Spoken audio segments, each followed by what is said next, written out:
সময়টা ছিল 1826 সাল। জন ওয়াকার,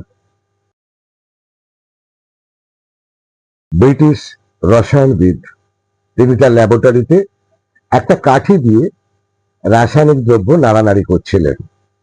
এমন সময় সেই রাসায়নিক দ্রব্য একটা গুটি আকারে কাঠিটার ডগাতে শক্ত গোলাকার আস্তরণ তৈরি করে।